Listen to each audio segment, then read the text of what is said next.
دوستانو د واده په شپه باندې یو ډیر دردونکی کار وشو چې یو خاوند خپلې ښځې سره د انګریزانو په شان عمل وکړو او ډیر په ناروا طریقو باندې ورسره کوروالی وکړو.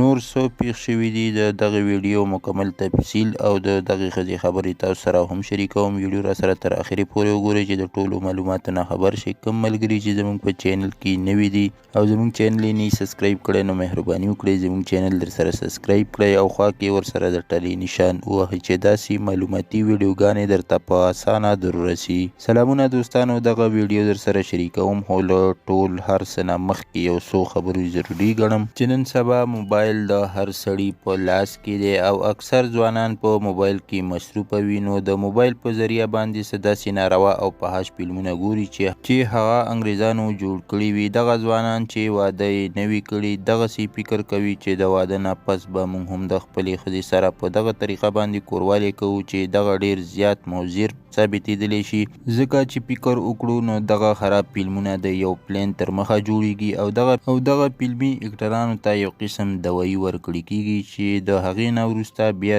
دوی دغه فلمونه جوړوي او ډیر په خرابو طریقو سره جوړوي.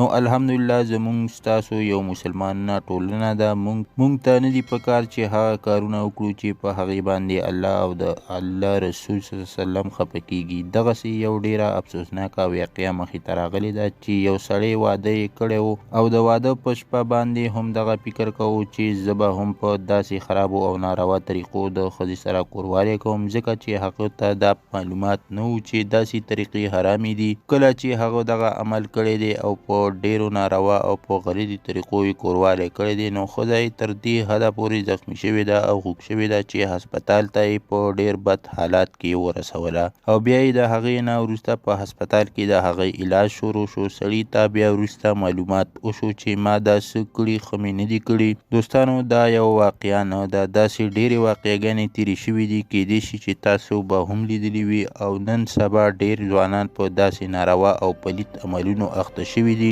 موږ تاسو له پکار دي چې له داسې کارونو مخنیوی وکړي او خلک پوه کړو چې داسې کارونه کول حرام دي او له دې نه ډډه وکړو. دوستانو دا د نن ورځ یو اهم معلومات چې در سره مو شریک کړو. که ویډیو مو خوښه شوي وي چینل در سره ضرور سبسکرایب کړئ. مننه کوم چې ویډیو هم را سره تر اخره پورې وکتله او د بلې ویډیو پورې دلو الله په امان.